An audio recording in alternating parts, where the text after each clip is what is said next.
Привет-привет! Меня зовут Людмила, и с вами Людмила Шпакова в потоке. Наш сегодняшний разбор называется так: «Его истинные чувства к вам сегодня». И у нас будет 3 позиции. Загадывайте, пожалуйста, ваших мужчин. Как же мы будем сегодня работать с вами? Сначала, конечно, сделаю сигнификацию, да, вашего мужчины, для того, чтобы вы его узнали, и потом посмотрим. Первое, да, как человек вас видит для себя, то есть вообще для чего он с вами общается, что ему от вас нужно по большому счету. И, конечно же, его истинные чувства к вам на сегодняшний момент. Я всегда повторяю, что чувства человека могут меняться так же, как его мысли. Все зависит от ситуации в его жизни, от его самочувствия, да, от неких событий, которые происходят. Поэтому мы смотрим часто. Да? Ну и события, которые между вами происходят тоже. Итак, единички, приветствую вас, кто к нам пришел.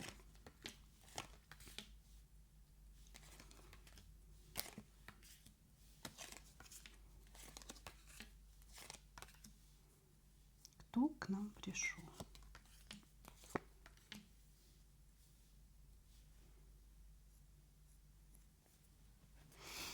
Так, смотрите.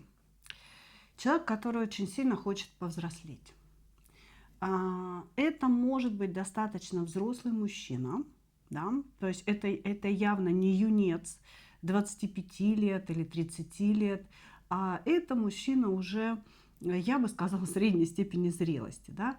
Может быть, ему 40, может быть, там 40 плюс, а может быть, это уже человек совершенно зрелый, может быть, 50, 60 лет, да, и выше. Но внутри себя все-таки здесь возрастной ценз идет, ну так, 40 плюс, я бы так сказала. Да? Значит, внутри себя этот мужчина понимает, то есть он сейчас пришел к определенному пониманию того, что он не очень состоялся как человек и как мужчина, что он недостаточно вырос. Понимаете, да? Редко, в принципе, у мужчин такие осознания приходят, потому что они все считают себя, ну, такими рыцарями, королями и так далее.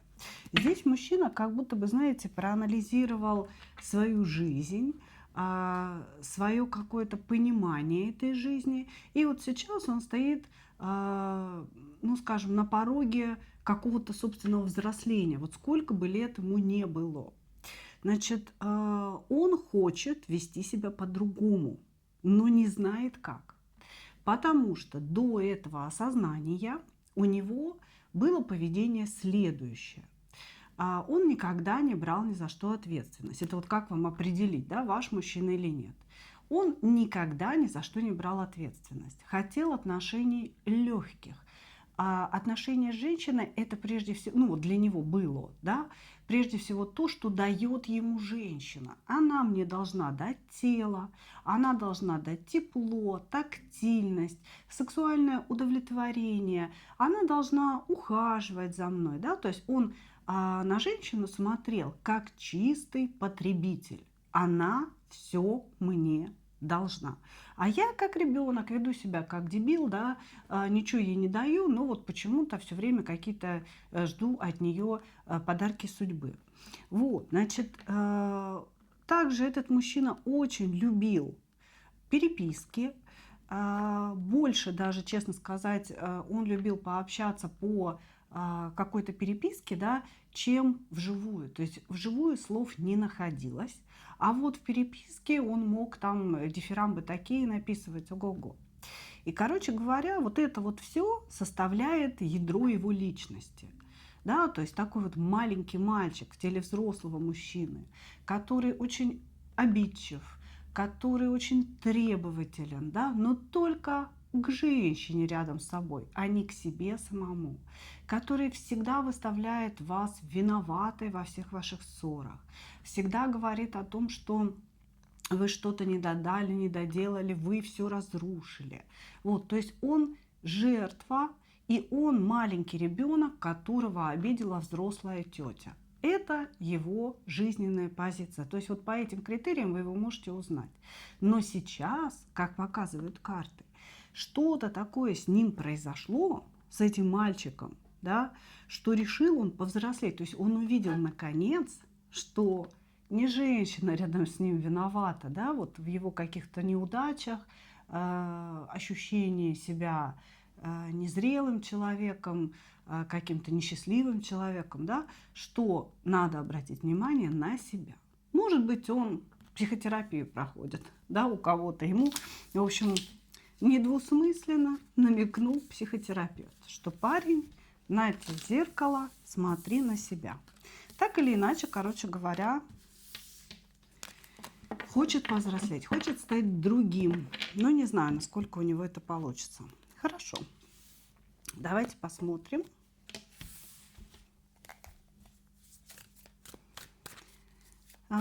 Как он вас вообще воспринимает для себя, как он вас видит, для чего он с вами общается.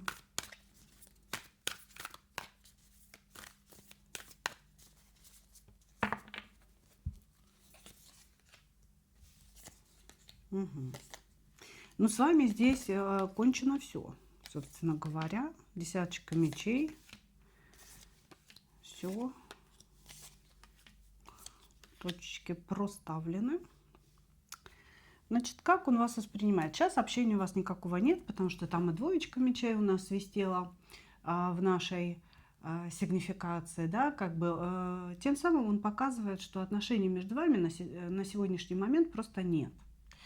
Вы их закончили, он их закончил, да, то есть он об этом не говорит, он как бы вас воспринимает как женщину бывшую, с которой проставлены все точки над «ё». Но при этом, несмотря на то, что вы не общаетесь, ваша важность, она какая-то, знаете, такая запредельная, я бы так сказала. Потому что мужчина, во-первых, воспринимает вас, вот смотрите, жрица, справедливость, десятка пентаклей, здесь колесо фортуны, опять же, да. То есть этот человек видит вас как абсолютно целостную личность, которая лучше него знает, как правильно жить, лучше него знает, как быть счастливым человеком. Женщина, у которой колоссально развита интуиция, есть способности ко всему сверхъестественному. Женщина очень талантливая и очень наполненная. Этот мужчина преклоняется перед вами, несмотря на то, что между вами поставлены точки. Более того, он считает, что вы его удача, что рядом с вами как будто бы, знаете, вот все становилось светлее. Деньги приходили, возможности приходили, хорошие люди его окружали, все как-то удавалось. А вот сейчас, вот вместе с вами, знаете, как будто бы железный занавес опустился. И все это закончилось. Это все закончилось, понимаете? Вот, значит, важность ваша очень велика для человека. Он считает, что вот вы прям есть какая-то энергия удачи, энергия благополучия, которой у него сейчас нет никакого доступа. Вот, то есть не переживайте о том, что вы, допустим, не общаетесь. Не думайте о тех словах, которые он мог вам сказать, потому что, ну, я думаю, что в тот момент он действовал как раз-таки как вот этот незрелыш, да, в теле взрослого мужика, что-то мог там и оскорбить и так далее. На самом деле глубочайшее уважение, глубочайшее понимание вашей ценности внутри себя этот человек носит. Хорошо. Ну, тут на самом деле он во многом обвиняет себя. Может быть, он этого никогда и не скажет, да, если действительно процесс взросления в нем не начнет развиваться. Но он понимает, где он был неправ. Он понимает, ну, вообще, по сути, что он везде был неправ, он сейчас понял. Он понимает, какие глупости он совершил, какие лишние слова он сказал. И вот сейчас у него идет такое, знаете, самобичевание.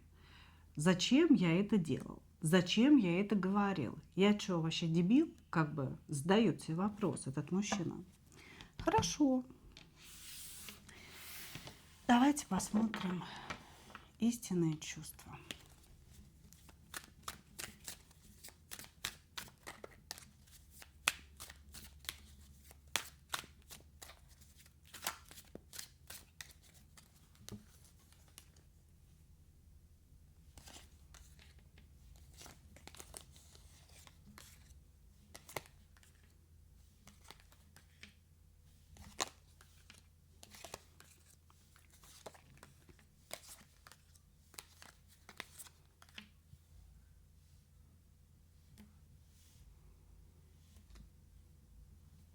Так. Она моя любимая, которая не моя. Вот так это выглядит. Значит, истинные чувства человека. Очень глубокая любовь.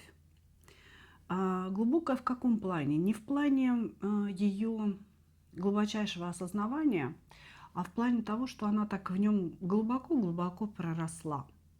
То есть вы в этом человеке проросли всеми своими корнями и фибрами души.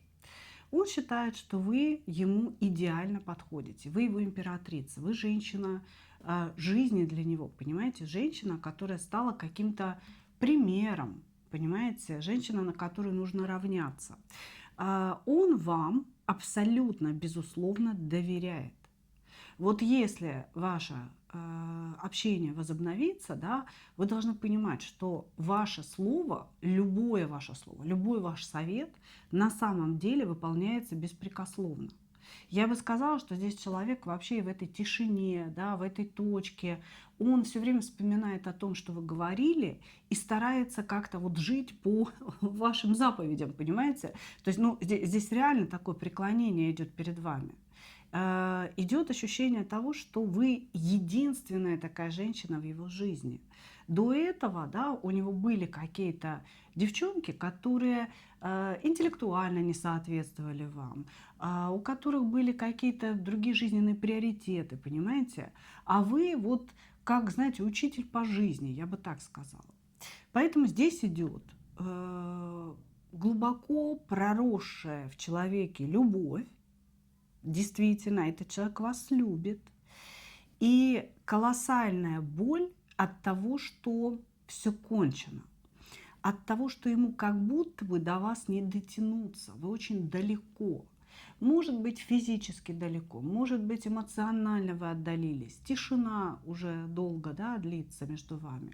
Вот, то есть здесь человек, который понимает, что он вас потерял, и вот эта ситуация, она его реально добивает. Понимаете? Потому что нет больше таких женщин. Да, есть те, которые согласятся пойти в постель, те, которые согласятся подружить, да, там, помочь и так далее. Но нет той единственной, которая все это собирает в себе, понимаете? Которая аккумулирует все то, что нужно именно ему. Понимаете? То есть вы же понимаете, да, вы не можете быть такой распрекрасной для всех мужчин. Но для него вы вот такая распрекрасная. Понимаете? Вот все у вас хорошо, но вы потеря. Все у вас уже как бы нет. Вот, значит, много такой, знаете, боли от того, что до вас не дотянуться. Человек здесь говорит о том, что он пытался эту боль заглушить при помощи, первое, других женщин, причем такого легкого поведения, женщин, которые это делают за плату, да, при помощи, возможно, алкоголя, ну, то есть какой-то такой разгульной жизни, чтобы не думать, чтобы не помнить, да, чтобы заглушить вот эту тоску. Ну, ни хрена у него не получилось, тоска эта его преследует. Без вас этот человек чувствует себя потерянным, опустошенным. И вообще, знаете, как будто бы вот он как травинка на ветру, да, собственно, любое погодное явление может его сломать. Вот, то есть здесь действительно любовь. Ну, наблюдение, ревность, где-то он все-таки имеет возможность о вас получить информацию и ужасно ревнует. То есть она без меня, значит, она с кем-то, и я не хочу ее ни с кем делить, хотя я понимаю, что она не моя, да, то есть здесь такие, простите, противоречивые мысли внутри него. Но чувства здесь действительно очень искренние. Вот так, мои дорогие. Благодарю вас, единички. Я бы сказала, что вы этого человека подтолкнули к осознанию своего взросления. То есть он наконец-то понял, что пора становиться мужчиной. Благодарю вас. Двоечки. Опа. Опа. Что это значит?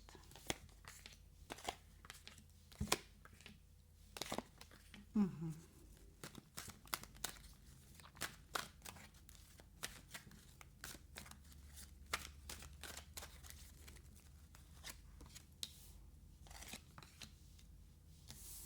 Угу. Это не про него, это про вас. Так, вот смотрите. Мужчина буквально говорит, она помешана на эзотерике. Она считает себя ведьмой. Она, значит, может быть, вы ему говорили, слушай, не обижай меня, да, ну ты же получишь трандюлей от высших сил скоро, да. Может быть, вы говорили, что вы занимаетесь, допустим, таро профессионально, да. Может быть, вы говорили о том, что вы увлекаетесь разными видами эзотерики, да, и мало ли что я там, какой ритуал могу провести, дружочек. Но здесь мужчина, он как-то, знаете, интересно говорит,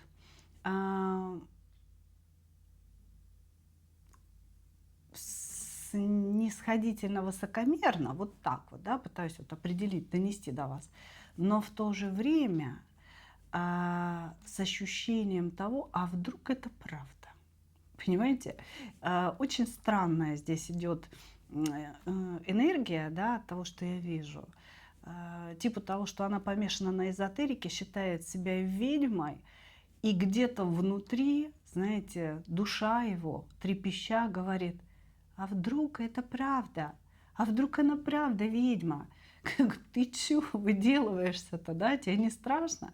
Ну, как-то вот так вот. Вот почему-то здесь на сигнификацию выпадают какие-то его состояния, какие-то его размышления уже сразу о вас. С одной стороны, высокомерное снисхождение, с другой стороны, искренний страх, что он, может быть, попал с каким-то своим поведенцем. Вот, значит, что еще нам говорят о нем? Ну, во-первых, вы поругались, и этот человек сказал вам какие-то неприятные слова. Может быть, как раз про эзотерику, про то, какой ты нахрен таролог, да, там еще что-то в этом роде. Или вообще это все хрень собачья, да, посмотри в окно, там настоящая жизнь, Вася Тресси. Сказал вам какие-то слова, и говорил их, вот такое прям ощущение, что вы молчали, а он вот прям как из пулеметной очереди, да, разговаривал с вами. И что интересно, после его поведения такого с ним произошла какая-то ситуация по справедливости. Ну, то есть он реально трендюлей отхватил. И после этого как раз и возникла мысль, что эти трендюли прилетели из-за вас, что вас как будто бы покрывают высшие силы. Я понимаю, что я сейчас говорю не сигнификацию, я говорю ту информацию, которая идет. У нас же с вами потоковое чтение, да?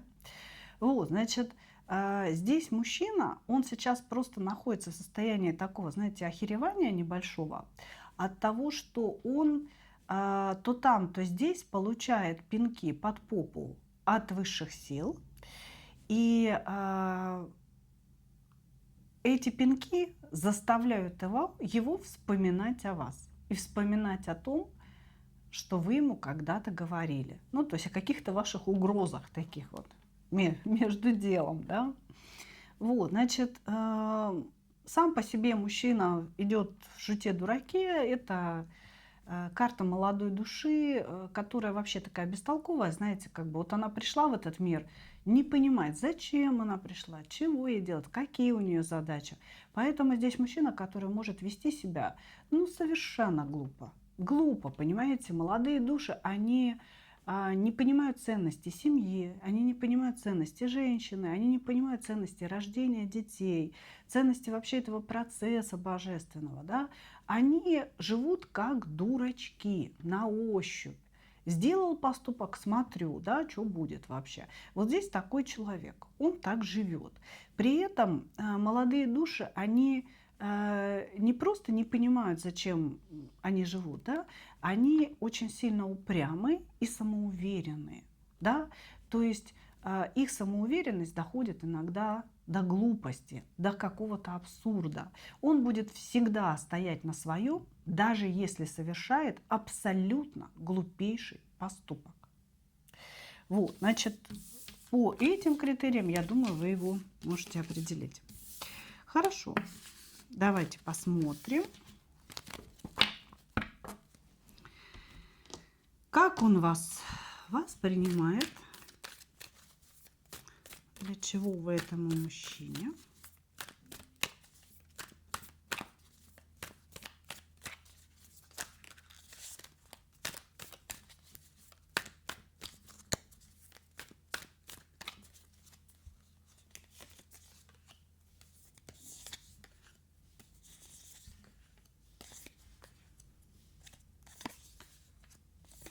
Слушайте, вы знаете, вот несмотря на его слова, он вас воспринимает как могиню. То есть он мог посмеиваться над вами, издеваться над вами, но то, что он уверен, что вы маг, это однозначно. Маг ожирится на вас, я думаю, что вы даже практик. Да? То есть вы действительно можете быть профессиональным магом. А если вы не профессиональный маг, вы должны знать, что у вас есть открытые способности, которые вообще туда, ну, собственно говоря, нужно идти. Вот так. Ну, мы сегодня не об этом, да, сегодня о чувствах. Как он вас воспринимает? Действительно, как настоящую колдунью, потому что он получил этому подтверждение. Понимаете? Жизнь ему дала подтверждение того, что вы говорили правду. Или, может быть, не говорили, да, намекали. Вот, значит, как он еще вас воспринимает? Во-первых, как любовь свою. Император, туз кубков, он говорит, влюбленный, он говорит о том, что он внутри чувствовал, что вы его любовь, но какое-то внутреннее сопротивление, которое выше его, все время заставляло его делать какие-то глупые поступки. Здесь реально мужчина, который совершил множество глупых поступков в вашу сторону. Но, как он говорит, у него внутри есть чувство любви. Вы его опора, то есть вы женщина, которая помогает ему чувствовать себя императором. На самом деле, когда человек находится в аркане шут-дурак, да, ну, почувствовать ему себя императором практически невозможно.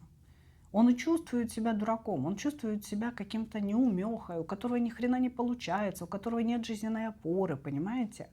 А рядом с вами он был императором. Возможно, вы замечали в нем положительные качества. Может быть, вы говорили ему, вот смотри, как у тебя хорошо получилось. Да, ну, как с ребенком, честно говоря. И он как будто бы рос рядом с вами. Он прям говорит, рядом с ней я император, а без нее я дурачок. Да?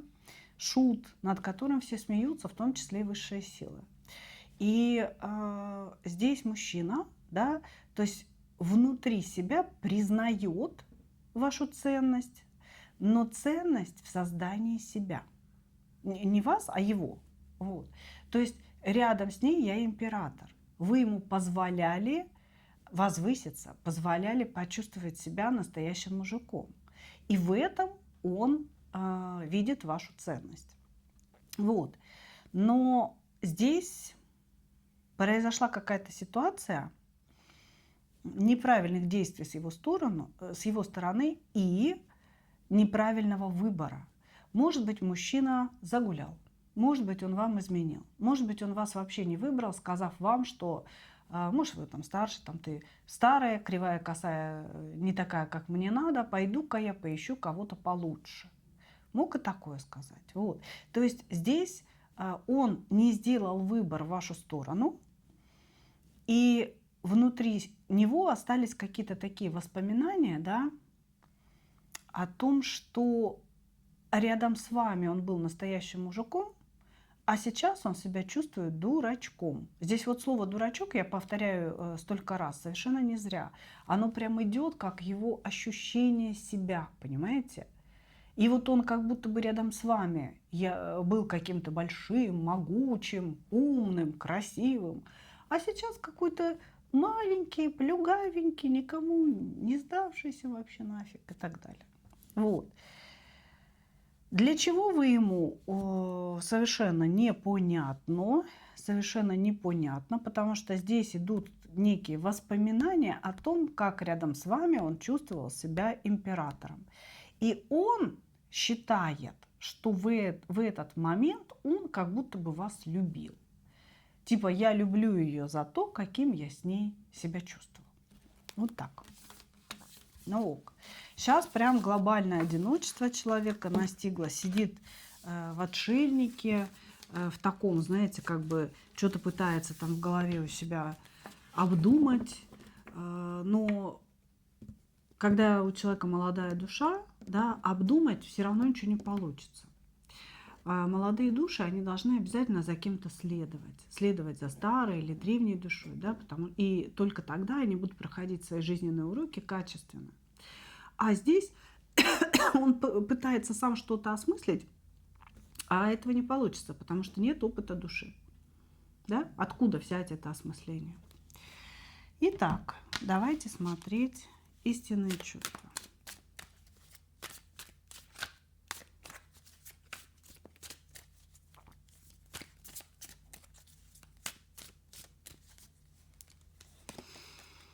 Истинные чувства человека к вам.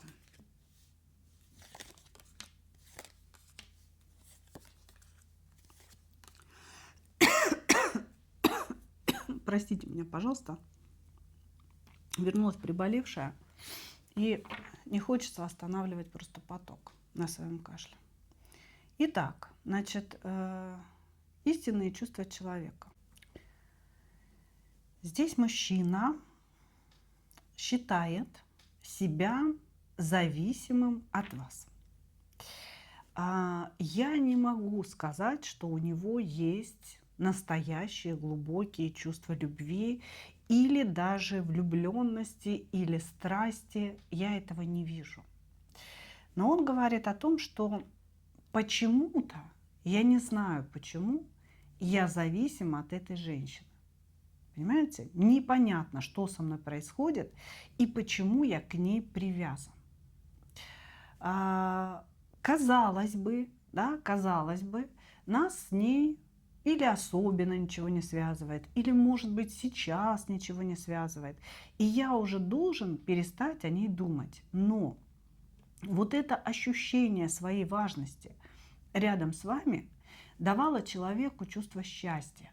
Понимаете? То есть он рядом с вами чувствовал себя настоящим мужиком, и поэтому он чувствовал себя счастливым человеком. И получается так, что он потерял вот это состояние, сейчас он как будто бы сразу стал обычным. То есть без вас он стал обычным. И именно вот это состояние его к вам привязывает. То есть хочется вновь ощутить себя императором. Хочется вновь в чьих-то глазах увидеть восхищение своими поступками. Да? Вот, потому что сейчас окружающие его люди, они видят его глупость, они видят какую-то, знаете, безрезультативность жизни. И они ему об этом говорят. А вы всегда его приподнимали вверх. И вот именно этого ему сейчас не хватает. То есть чувств к вам, как женщине, как человеку, я не вижу. У него есть чувство к себе и к своему состоянию. У него есть некая привязанность к тому состоянию, которое вы создавали. Никто, кроме вас, не хочет видеть в нем великого мужика. Понимаете? И поэтому он до сих пор к вам привязан. Его эта привязанность гнетет, потому что он часто о вас думает, он часто вспоминает, как с вами рядом было хорошо, да, как вы себя вели, что вы говорили, как ему было спокойно как-то, знаете, рядом с вами, беззаботно, защищенно он себя чувствовал. Вот. И вот эти вещи, они его как будто бы вводят в определенную зависимость от вас. Но это нифига не чувство. Это не чувство. Это, знаете, желание пить из нескончаемого источника. По хренам, что там с этим источником? Я ничего делать для него не буду, да? Ни воду очищать, ни создавать там какую-то атмосферу, да, чтобы этот источник всегда был наполнен. Нет, я просто хочу из него пить, потому что рядом с этим источником я очень крутой. Вот такие чувства, понимаете? Такие чувства, но мужик сам по себе абсолютно бестолковый, человек гулящий, у него вообще какое-то такое, знаете, ощущение, что мужчины крайне полигамный народ, и вообще ни в коем случае нельзя жить с одной женщиной всю жизнь, да, что это только глупцы тратят свою жизнь на одну женщину, надо вот всех-всех-всех пощупать и попробовать. Вот, поэтому здесь, конечно, ну о какой глубине чувств может идти речь? Но, учитывая, мои дорогие, жрицу и мага, я вам хочу сказать, вот этого шута-дурака вам послали конкретно для открытия ваших способностей. Это прям классика жанра. Просто классика. Благодарю вас. Двигаемся дальше. Троечки. Кто к нам пришел? Какой-то прям выживший человек после трансформации. У нас сегодня вообще весь разбор идет под эгидой какой-то трансформации. Мужчины здесь кто-то на пороге, кто-то до порога, кто-то прошел трансформацию. Угу. Ну, этот недопрошел. Думает, что прошел, ну, ни хрена не прошел, конечно. Значит, мужчина в инских энергиях, в энергиях перевернутой королевы кубков, очень капризный, хочет внимания вообще всех окружающих людей, неважно, женщина, не женщина. Кружите меня, кружите, хвалите меня, хвалите, дарите мне подарки, водите меня в хорошие рестораны. Я все приму, говорит он.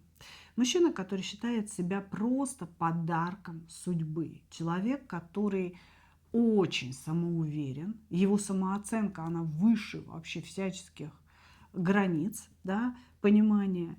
И здесь человек считает, что вот он пришел, и вокруг женщины все должны просто упасть, да, и выполнять его, ну, на колени, возможно, да, выполнять какие-то его пожелания, закрывать его потребности и так далее. Вот, значит, очень-очень капризный, ранимый, как он говорит. Я очень ранимый человек. Значит, обидчивый.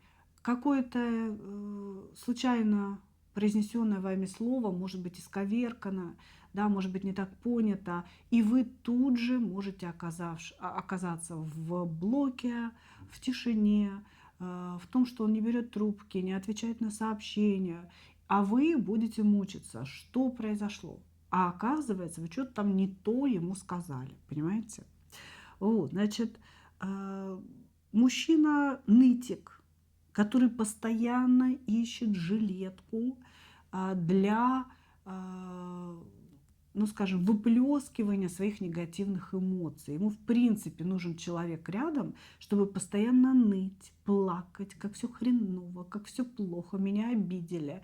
Там женат, значит, обидела жена, не женат, значит, обидела мама, на работе обидели, там что-то мне не дали, там меня не оценили. То есть это человек, который постоянно плачется. Дальше. Вот что связано с деньгами.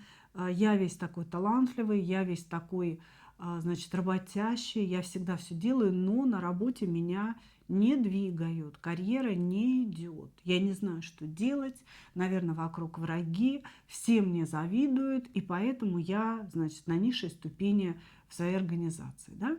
Как-то так. То есть здесь у человека явно есть какие-то нарциссические черты внутри. Вот. И постоянное ощущение, что его все должны носить на руках, аплодировать, когда он вошел, а люди этого не делают. Поэтому он на них очень сильно обижен. Понимаете? Почему меня не оценивают так высоко, как я этого заслуживаю, говорит он. И он об этом говорит постоянно. Все вокруг сволочи, меня подставили, начальник не оценил, значит, бабы все дуры. Как-то так. Хорошо. И еще он постоянно болеет. У него какая-то такая ипохондрия, когда каждый свой пук, каждую свою занозочку он начинает изучать, бежит, может быть, сразу к врачу, к хирургу, да, сразу, чтобы ему вытащили эту занозу, то, не дай бог, какое-то что-то где-то там нарыв или заражение пойдет. Вот, он прям очень детально рассматривает свое тело, свое здоровье, как я дышу, как я сплю. То есть вот эта вот вся хренотень, вот прям зациклен на этом человек, да. Есть такое понятие соматический нарцисс. Вот. Но это немножко не об этом, это о том, как человек прям пестует свое тело, да, там, в спортзалах и так далее, для того, чтобы вот оно было идеальным. И зацикленность именно на этом. Да? Но вот где-то рядышком. Хорошо. Давайте смотреть, зачем вы ему, как он вас воспринимает.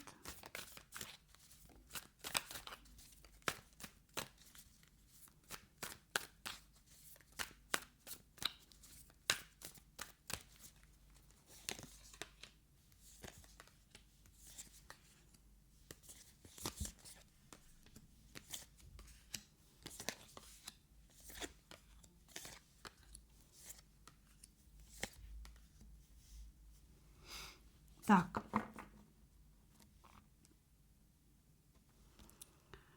Как он вас воспринимает и зачем вы ему?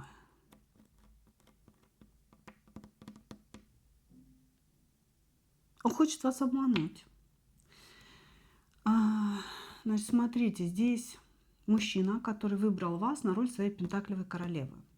Он считает себя пентаклевым королем. То есть, по сути, вы его пара. То есть он как бы говорит, вот эта женщина мне подходит, и она моя пара, я ее выбрал, да, вот я буду с ней строить какие-то серьезные отношения. Вплоть до брака, если вы оба свободны, да, здесь может быть разговор о браке и о каком-то дальнейшем путешествии в жизнь вдвоем. Вот, значит, он, понимаете, настолько вас хочет, вы для него звезда, пентаклевая королева, то есть он хочет, очень сильно хочет обладать вами и хочет назвать вас своей женщиной. И чтобы вы его считали своим мужчиной, понимаете, вплоть до того, что вот муж и жена, действительно так. И он понимает, что для того, чтобы это сделать, чтобы вы были с ним, ему нужно вас обмануть. А обмануть в чем? Показать только свои красивые, идеальные стороны.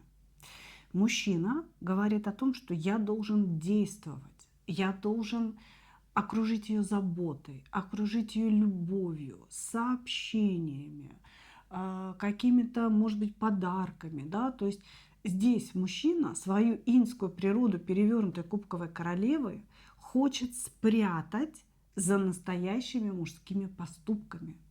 Он говорит, я буду колесничим, я буду иерофантом, да, я буду правильным, я буду действовать правильно. Вы понимаете, как интересно, да? Вот он все больше и больше, да, куда-то такой нарциссический ряд устанавливается, товарищ. Почему? Потому что они же не чувствуют по-настоящему. Они как бы знают, как надо, да, и пытаются подстроиться. Вот здесь то же самое происходит. Я должен спрятать себя настоящего. Она должна максимально поздно узнать о моих каких-то, знаете, таких вот требованиях к женщине, да, а сейчас я должен действовать в ее сторону, я должен быть правильным, она должна полностью расслабиться и начать мне доверять. Значит, по шестерке мечей может быть было какое-то расставание, может быть, было какое-то молчание, может быть, вы уезжали куда-то в отпуск, в командировку и так далее, и вернулись, да, человек хочет возобновить это общение и вот как-то так, знаете, с места в карьер начать действовать в вашу сторону, чтобы вы расслабились, почувствовали себя прям любимой-прелюбимой. Он бы вас, знаете, так на ручках приподнял, сказал: ты моя звездочка, звезда, уникальная, лучшая, единственная и так далее. И после этого вошел в обладание вами, вами. Значит, короче говоря, серьезное на самом деле отношение, серьезное отношение, но это все капкан. Это капкан. Когда нарцисс обхаживает свою жертву, да, это всегда охота. Вы должны понимать, что он вас изучил, и он сейчас будет охотиться на вас. Так, выпала у меня карта, ну ладно. Все равно сейчас на другой колоде будем смотреть. Ага, напишет, наверное, вам, потому что выпал у нас паж пентаклей, карта небольшого сообщения. То есть, если здесь было какое-то молчание, здесь будет, ну, такой классический привет, и дальше по колесничему он попрет, девочки. Вы, конечно, думаете сами, решайте сами, но это классический нарциссический капкан. Вы сейчас вкусненькая, сильная, мощная, обладаете какой-то нереальной энергией для него, поэтому он вас заинтересован. Но нарциссы выпивают свои жертвы, выпивают, и после общения с ним и отношений с ним вы останетесь истощенной, несчастной, плачущей. Не дай Бог, девчонки, не дайте себя обмануть. Истинные чувства, товарищи. Сейчас в истинных чувствах мы все и поймем.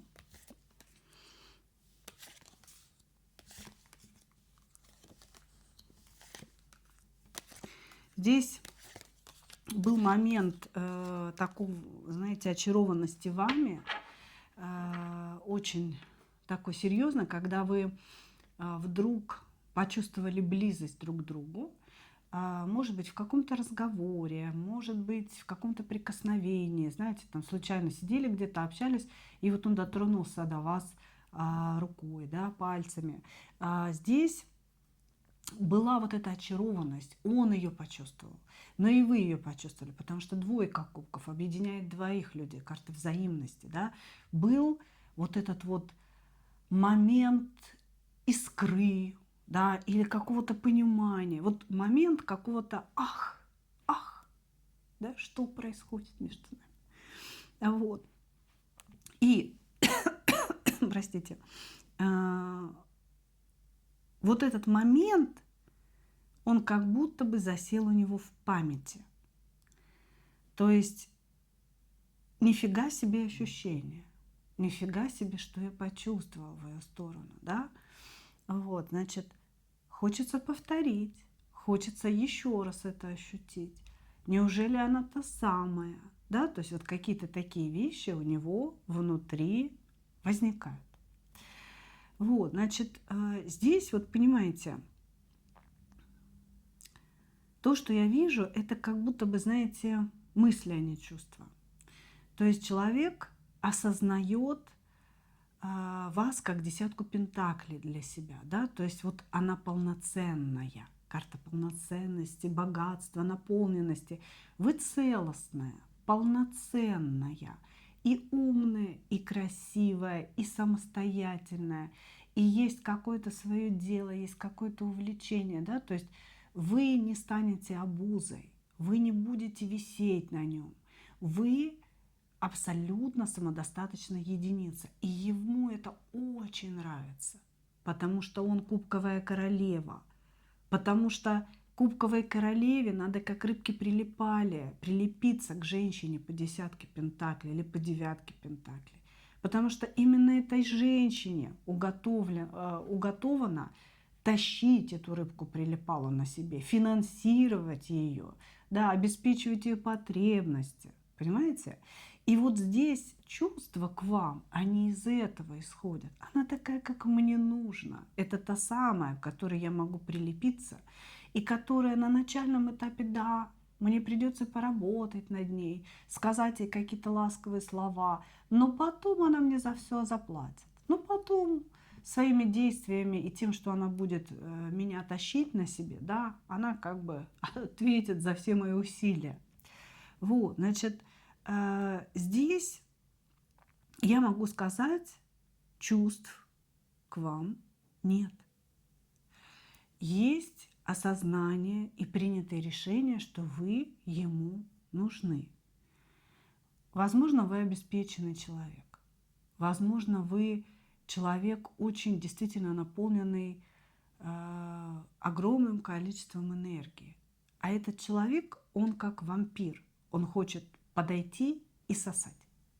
Понимаете? Вот. Здесь все время какая-то борьба противоположностей. Я не скажу, что у него нет поверхностных каких-то эмоций, да, которые эмоции и чувства — это разные вещи, да.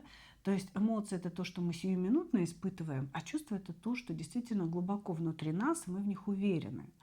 А эмоции он в вашу сторону испытывает. Когда он вас видит, когда вы делаете так, как ему нравится, да, он испытывает вот это чувство эйфории, чувство влюбленности, бабочки в животе, боже, какая она классная, да, сексуальное влечение, конечно же, все это есть. Но как только он переключается, все это уходит. Понимаете, переключился на работу, все, он уже про вас забыл. Переключился на мысли о своих финансовых проблемах, он уже про вас забыл. Да? То есть он вас рассматривает как момент решения своих финансовых проблем, своих жизненных проблем каких-то, понимаете? То есть бесконечный источник, к которому, подключившись к которому, можно преспокойненько жить и кайфовать. Вот. И еще здесь есть желание вас унизить, потому что вы очень крутая относительно него. И он чувствует свою неравноценность. И он как будто бы выжидает момент, когда же он сможет вас унизить. Понимаете? Типа, да, звездочка, давай, летай. Ничего, скоро сшибем тебя каким-нибудь метеоритиком на ладонь к себе, да, и так далее. Он как будто бы сейчас, знаете, позволяет вам подышать полной грудью, пожить так, как вам нравится, почувствовать себя какой-то уникальной дамой, да, для того, чтобы потом вот взять свое. Ничего, наступит время, да, я возьму свое, говорит он. Ну, такие здесь истинные чувства, мои дорогие. Ну что, такой получился разбор сегодня. Надеюсь, что вы нашли свои ответы. Ну, а я, как обычно, хочу поблагодарить вас, да, и пожелать вам только одного: встретить свою настоящую любовь и не потерять в ней себя. Ну, а мы увидимся с вами в следующих видео. Пока-пока.